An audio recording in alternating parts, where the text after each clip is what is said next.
Hello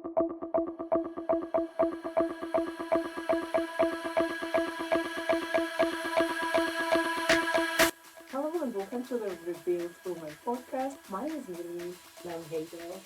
And we want to welcome you to our podcast, and we'll be telling you why we started the Rebuilding podcast and what we are rebuilding.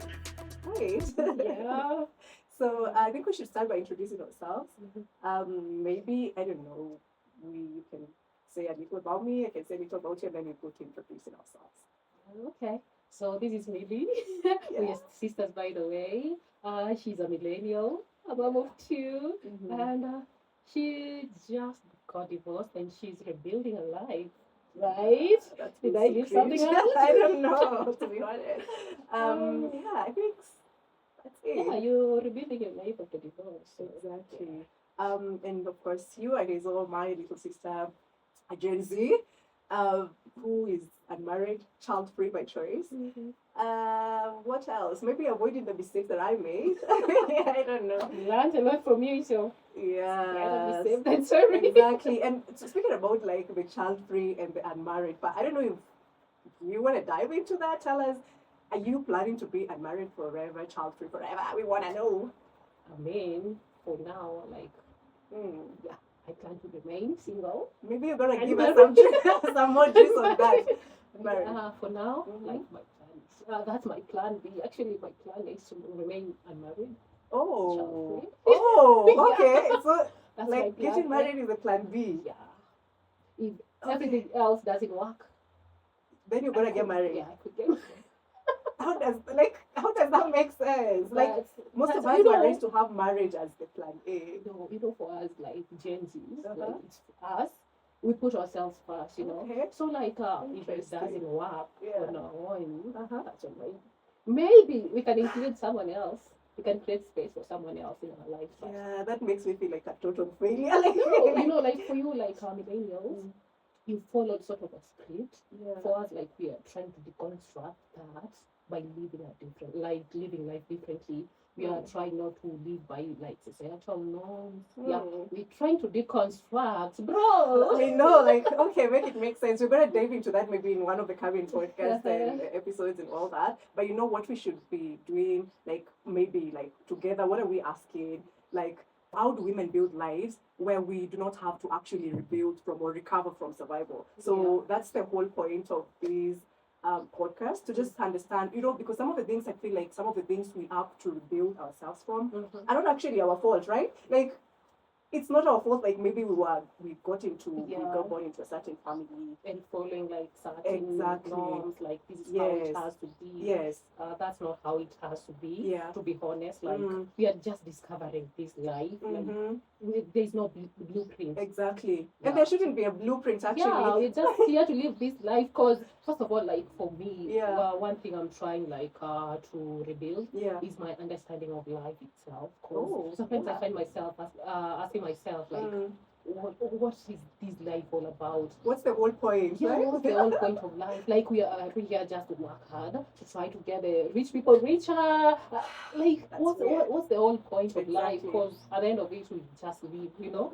So like my understanding of life is one thing. I'm trying one of the to big things. rebuild. We are going to get into that shortly. It keeps me up at night. Yeah.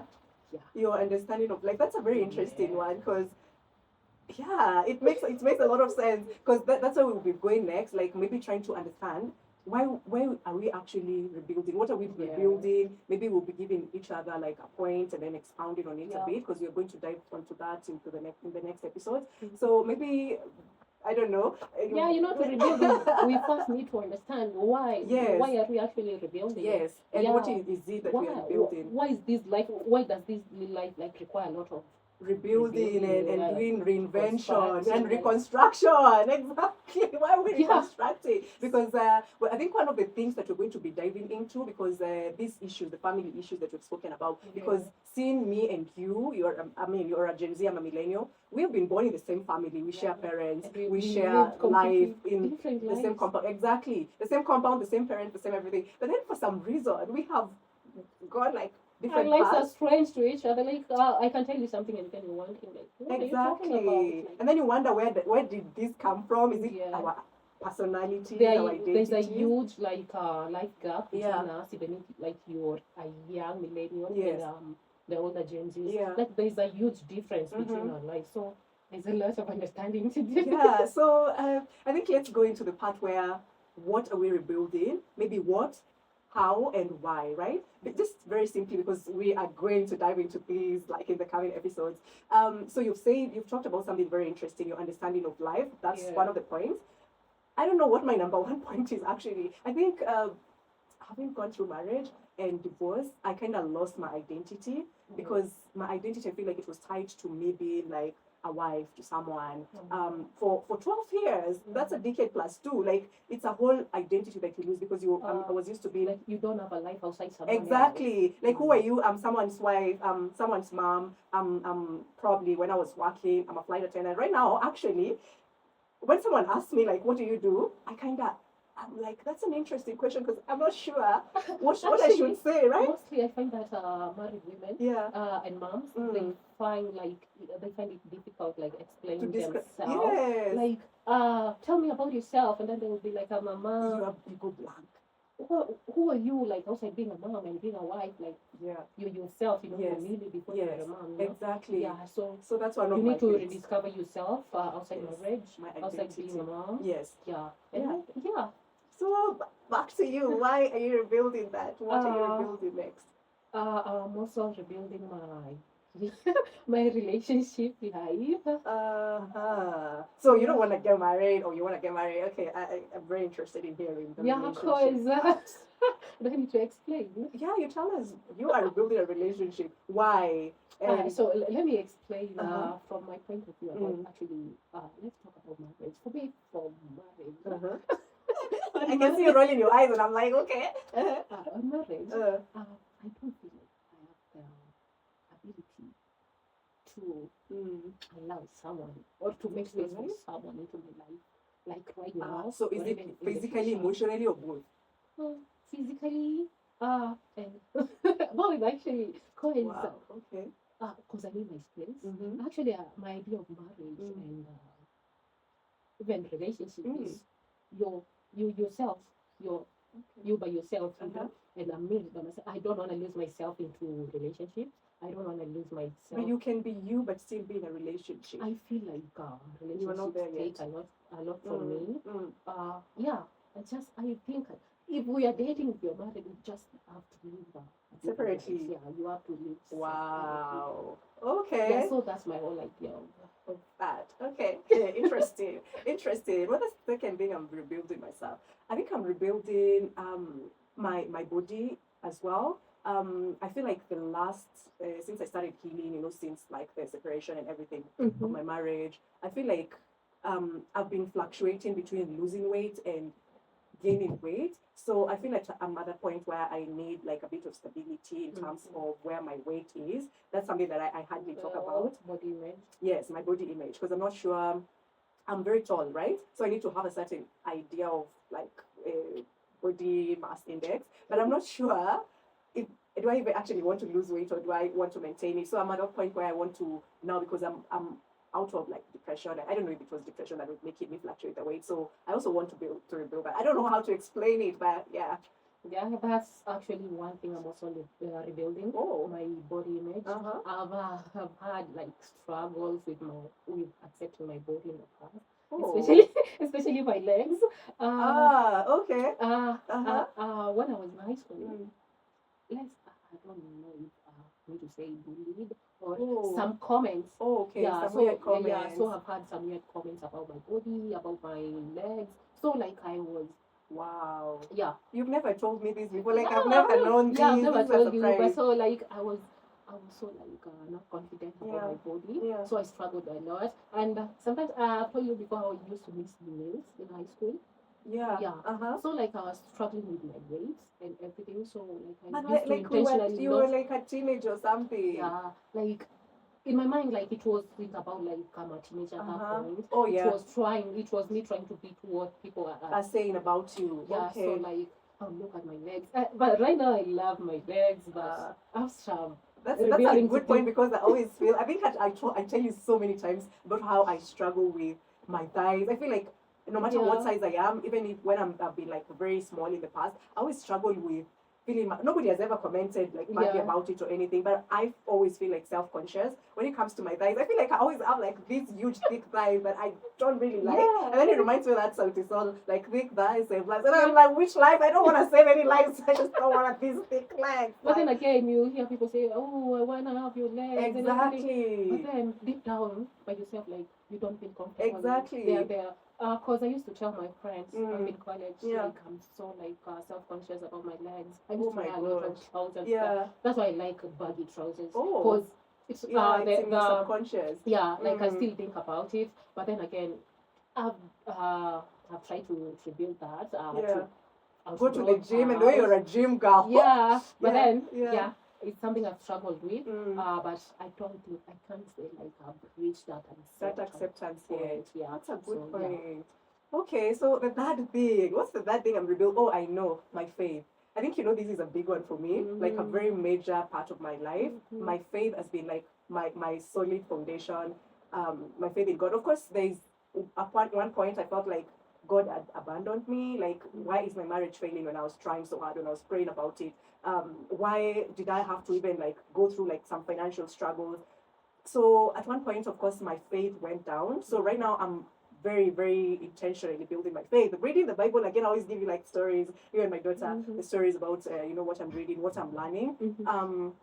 So that's a really big part, because I feel like me without my faith in God, it's like I have nothing, because this has literally been my solid foundation since like I was young, with my grandfather teaching me about, praying and everything. So that's something I'm trying to just get closer to God. Tell us your thing. Tell us your third. Is it your third or your fourth? Your fourth thing. Is it my fourth? I think so. I'm not actually rebuilding my faith at this particular moment. When we get there, we'll talk about it. So for now, tell us the other thing. If it's not faith, there must be something else. Just my own like identity. As a person. Actually, I've struggled a lot with my mental health. I think mostly it's connected to my career, like my life, where I'm from, like my childhood and everything. Like it makes me overthink a lot. Maybe my stress levels are up there. So like I think like it has affected my mental health over the years. So that's a major word for me.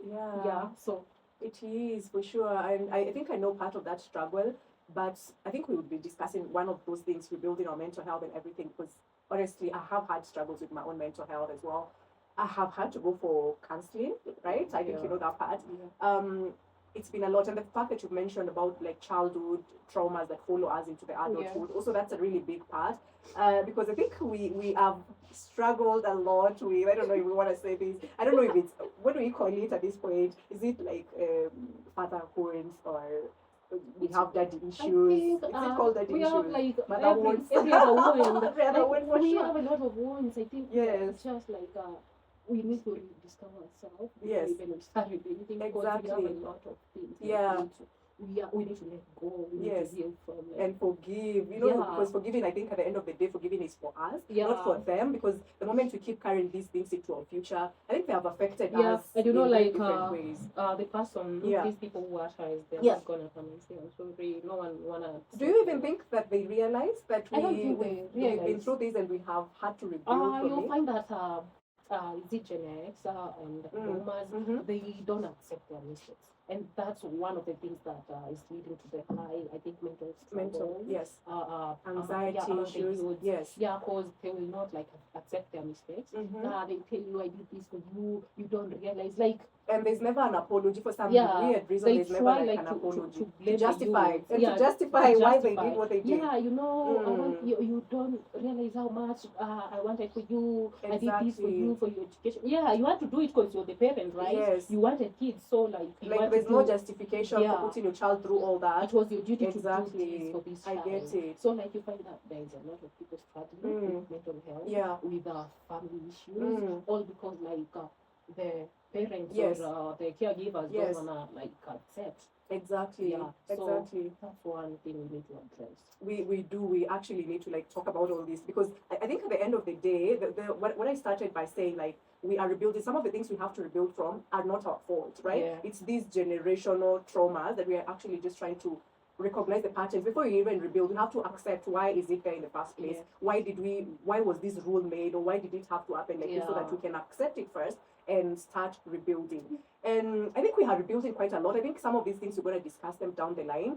But I don't know, if you remember something, you can still say what you are trying to rebuild. But I feel like for me, even like as a mom, I'm also trying to rebuild this motherhood, because sometimes I wake up and I'm like, I'm this children's emergency contact. Like, are you kidding me? Like, are you kidding me? Like, do I have to do this every day? This life before, like, oh my gosh, this is your first time being exactly. Like, I have a 9-year-old who is like almost preteen. Then I have a 4-year-old, and then I'm like, it's me, mainly, like I'm the one who's supposed to be these children's everything. Up to you. Like, that stresses me out so many times. I don't know if I was ready for this. And when we go back to you being childless, sometimes I just think about it and I'm like, did I make a huge mistake? But then I look at my children and I'm like, nah. Like, I don't know. So I have a very huge struggle between me loving the motherhood journey and me totally hating it. There are days when I wake up like, I don't want to do this. But then I remember, like, even if I'm given another chance right now to rewrite my life, knowing my kids, loving them, I don't think I'll choose any differently. Loving your back, you know, like something I've learned over the years, like your kids, you as a kid, your kids, you know, like they deserve a good mom. Like we as adults, we don't, like some adults doesn't deserve like moms. They don't deserve it. But for kids, they deserve good parents. They deserve good caregivers. But that's the point. I don't know. Most days I don't know if I'm a good parent. You see, when you say good, that's the point. Like that I don't mean like you have to be perfect. I just mean like they deserve like caregiving. Yes, they deserve the love. They do. Yeah, they just got here. So like as a mom, but you don't have to lose yourself. You don't have to lose yourself like being a mom. You have to give. You have to make sure like your cup is full for you. For me to give. Yes, it's overflowing with love, with care. No, for when now those are the days when I wake up when I feel like my battery is like very down low. I don't know how to feel that. Maybe I don't know. I get what you're saying. Actually, I see a lot of moms online saying that, and I think like it's a common thing. They feel like, oh, I don't know. I think I'm a bad mom. But you're a good mom actually, because for us child-free people, like we have accepted that we can't do it. But it's better. I think that's a good point. It's better to accept that you can't do it instead of bringing a child and then letting them suffer. Because I feel like, as much as I feel like I'm not a good mom most days, I think I try my best. And that's the whole point, because if I'm not trying, like, I can only try, right? Because sometimes, you see, for myself, I live alone, right? Yes. And I tell you sometimes, like, the noise, I can't deal with noise. So sometimes I look at you and I'm like, how do you do it? But then I look at myself, I'm like, I can't do this. Yeah, you say you can't do it, but then I look at you and I'm like, your kids will come, mommy, like 100 times. Oh gosh. I'm like, you were just meant to be a mom, and you are like, you're just doing it.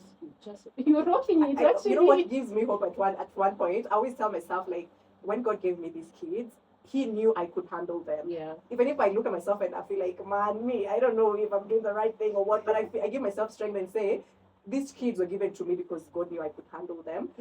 But it's a tough call. It's a really, really tough call. Anyway, I don't know if you now that you're doing by exactly single parenthood. Oh my goodness! Don't even get me started. Don't get me started on that. But actually, what I can say to you right now, you're actually rocking it, because I don't know. I think that makes me feel better a little when you say it like that. Because, I don't know if I could do it, to be honest. For real? You're rocking it.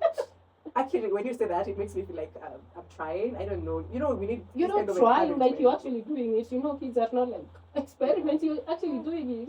It's tricky. You know, even the fact that I don't like waking up in the morning, and then I have to wake up. But you're actually and prepare these kids and make sure they're not late.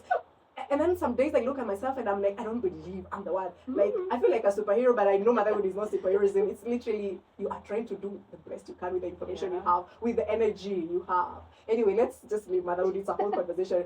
Anything else you're building or you're rebuilding before we move to the next part? I know you're rebuilding a lot. Your career. Yeah, I'm trying like to have. I've worked online, I've never worked like a corporate job. Well, that's a whole conversation. So like the thing is, there are struggles everywhere. Yes, of course. So like I've worked with a lot of decline. So it gets to a point where I feel like this is not what I want to do for the rest of my Did life. that influence you badly? No. In terms of the online work? Because I don't know if it were not for me, maybe you would have gone to the corporate world. I think like online was just made for me. Yeah. Because I don't know if I could. If you could go to work commute every morning. I just would tell my friend that I don't know. She was doing this internship and then I was saying, I don't know if I could do that. Yeah, especially like you're working and then you're at the end of the month you're calculating you pay, you need to pay bills. Yes, and then you need to save. You need to calculate also the fare, like the transport part is if you are driving, of course, fuel is so high right now. If you're commuting in a matatu, again the fares have gone up.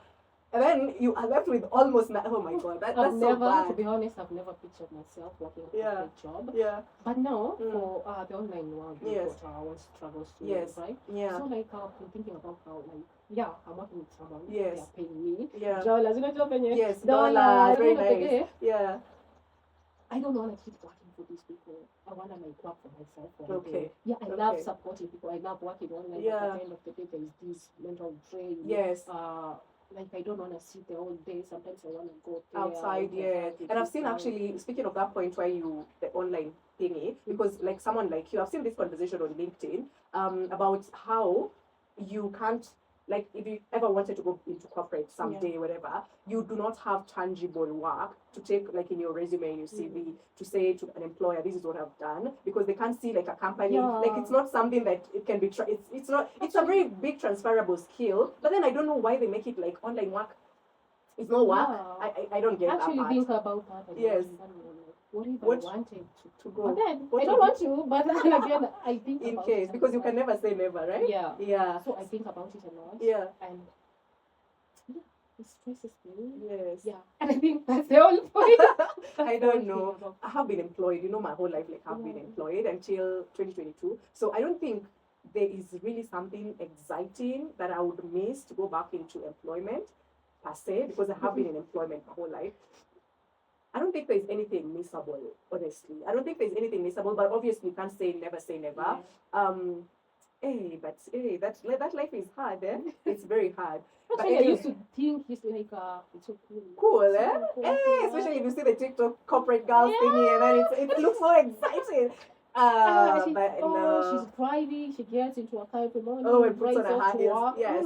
It looks like nice. I used to admire that. Yeah. It's not something I don't think so too. Yeah, but then again, the struggles I've gone through in the remote world. Yes. Then it makes me think like, there's something more you want to do with your life. I want more for myself. Yeah. I don't want to keep working and working. There's no like. There's no end. Yeah, you just work and then you're chasing paychecks. Oh my gosh, don't remind me about that. And that's another point, but that brings me to the other point you've reminded me what I'm rebuilding. My finances. My finances. Because I feel like when I quit my job to work online, I was at a point where I was making like enough money. I was literally making my monthly salary every single week. But then somewhere down the line, I think I made a lot of financial mistakes, and then also the investing in my ex-husband's businesses and ideas and whatnot. And I feel like where I am in 2026 is not where I was supposed to be. Looking back into like the finances, how I was making the money, and right now. So, anyways, my finances is a big part of what I'm rebuilding, because I feel like I've lagged behind from where I was a few years ago. So that's a really huge part for me. I think we all feel at some point in our lives. We're not where we're supposed to be in terms of finances, in terms of career. Because for some people, like whatever you're doing in your 30s, someone exactly. Then you feel like it's like you're not there. Yeah, what's happening? Like people do this at 20. Like why is someone else doing it? Like why am I actually myself doing it at 30? Exactly. Because I'm at 34. I'm almost 35 in the next few months. Yeah. I look at myself. I'm like, wait, no, this was not supposed to be the plan. Like, hey, it's a lot. Like at 34, almost 35, I'm rebuilding my finances.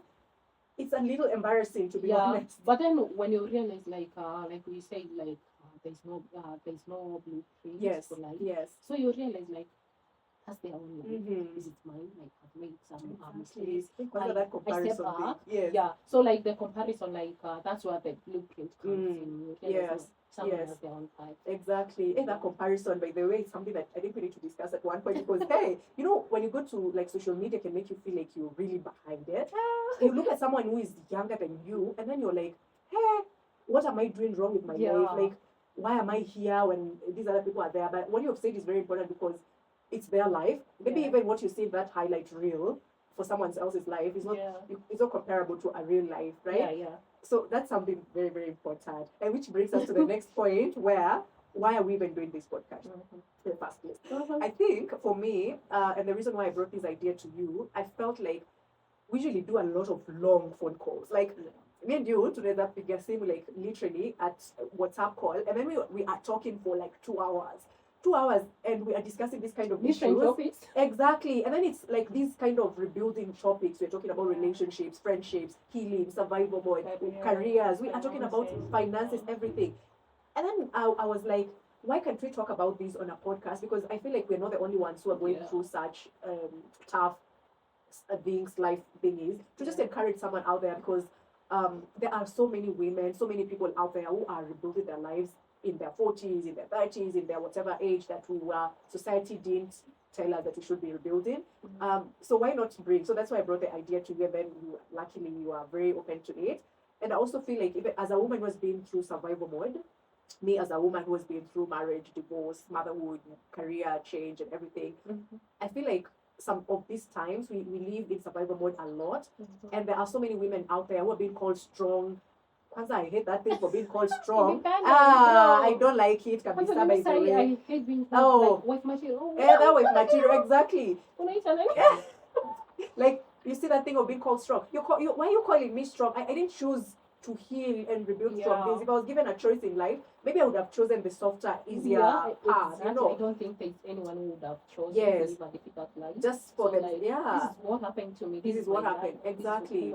So those kind of women are the ones that I feel like I represent. For them not to, like we're rebuilding from being called strong and surviving through life. I feel like there's a lot of women who need this conversation. So that's one of the other things. Yeah. And I think it's not about it's not only about like women who have been divorced, who have been through it all. Like some things have been unspoken. Some things the society deems as normal. This is what we are rebuilding with the other women who want to live intentionally. Exactly.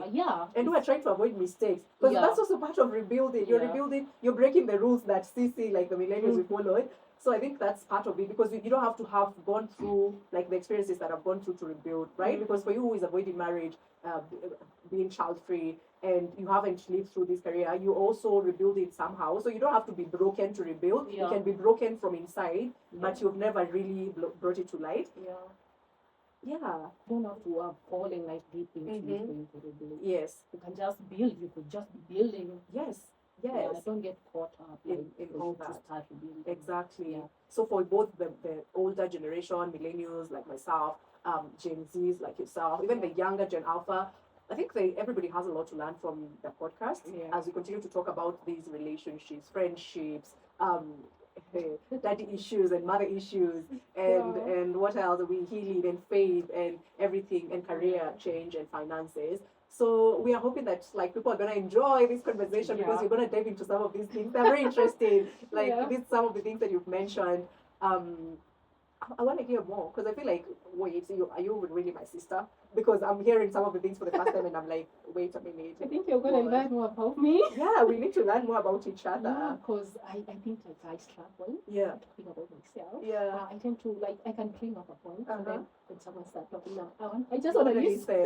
You want to listen. Oh, and the other thing, I think one of the things we have in common that we're going to talk about at one point is the introvert syndrome. Like we are I think that's one of the things, like as much as we've gone like separate ways, I feel like there's somewhere we merge because like in terms of friendships, we are not really open. We don't open up our worlds to a lot of people in the introvert syndrome. So yeah, anyway, what do you hope people learn from this podcast as we come to like closing? One thing I want for the women to be open to is to understand that you don't have to follow a certain certain like set rules. Yes. Yeah, we don't have like to follow what, like for us Gen Zs, we don't have to follow what the millennials like were trained to follow. Yeah. The millennials doesn't have to follow like what the Gen X, who are the boomers? The boomers. There's the boomers, Gen X, and you guys Gen Y. Gen Y, yes. Yeah. So like we don't have to follow like a set standard of rules. Yes. We have to create our own paths. Yeah. We have to understand, like, if it's the religion, we have to question, why is this the way it is? Yeah. Those kind of things like make me keep me awake at night, because in my understanding of life, because I don't understand by what the society understands marriage is not the way I want to understand it. Exactly. I want to understand why the woman is supposed to come here and serve the man. Exactly, and you have a right to question everything, because I think that breaking the rules is one of my favorite things to do, because we don't have to live. As much as I probably followed a lot of these rules, I feel like breaking rules is you're like, by the way, why am I doing, like, kwanini, what's the whole point? And then when you hear like people's perspective about life, and then you start telling yourself and like questioning yourself, exactly. I also need to understand this is not right, this is not normal, right, and it doesn't sit right with you maybe and what you believe, because especially the part where you're saying to serve men or to submit to men, that's a whole conversation, because I think we also have like similar rights. And like this feminism, I'm the biggest feminist you'll ever find. So I think some of the failures that I would call failures in my life have been through not following the rules, right? Because I follow the rule and I'm like, wait, hold that thought. Why? You need to step back and ask yourself, like, why is this being like this? Yeah. Why do they say like it has to be exactly like this? So I need a lot of women to understand that you need to question a lot of things. You don't have to follow blindly. Yeah. So that's the most thing I want to be there. The takeaway for most women. I think for me the biggest takeaway that I want people listening to the podcast to have is, as a woman who has lived through survival and a lot of things, I want people to understand that that doesn't have to define your life. The career that you choose doesn't mean that you can't say, okay, I have had enough, I want to change. If you have been married, you don't have to stay stuck in that marriage. If you have been a mom or whatever, sometimes we're also talking about single motherhood as if even the dads cannot raise their own kids. So I want people to start questioning, as much as you've said that questioning the rules. I also want women who have been through this to understand this does not define your entire life. You can take whatever you've learned from it and just make a whole different life, right? Like, you don't have to believe it. You don't have to go through these certain rules that have been set. So that's one of the biggest things that I really want people to learn from this podcast, so that we are breaking the rules together. We are reforming new rules. We are rebuilding our lives and just understanding why, or in what way can we rebuild, or actually now start building, because rebuilding means that you are breaking the rules and making new rules for yourself, so that your children don't have to recover from it, or you do not have to recover from it a few years later. So I think that's the biggest thing. That's why we need a lot of reconstruction, everything. Yes. Yeah. You need to start from somewhere, like idealizing, just out there and step back. So any final thoughts from you, or anything you feel like you forgot? And of course, we hope that people interact with us, give us their stories, because we're going to be sharing, maybe reading comments or answering some of the questions, maybe personal questions even to Hazel or to myself. I don't know. So interact. That's the whole thing. I would say interact with our podcast. We really looking forward to walk this journey with you, the rebuilding. So as we start the rebuild to my podcast, please walk with us through the journey. Send us your comments, your questions, even personal questions. We're gonna make a point to answer them, right? Yeah, of course. Yes, we are gonna answer them. So what do you say to the audience as we end? Actually, I just want to talk about the comparison thing. Yeah. It's kind of big thing. That's what I want to conclude. Yes. Comparison is a bitch. We are living a real life. Let's live the real life. Yeah, comparison is a bitch. Yes. Because everyone is on their own path. Yeah. So just video them. Yeah, interesting. Anyway, so we hope that you subscribe to our channel and listen to us wherever you will be listening to us from. We will be available on all podcast distribution platforms. So we hope that you enjoy this conversation. See you on the next episode. Bye. Woo! Yay.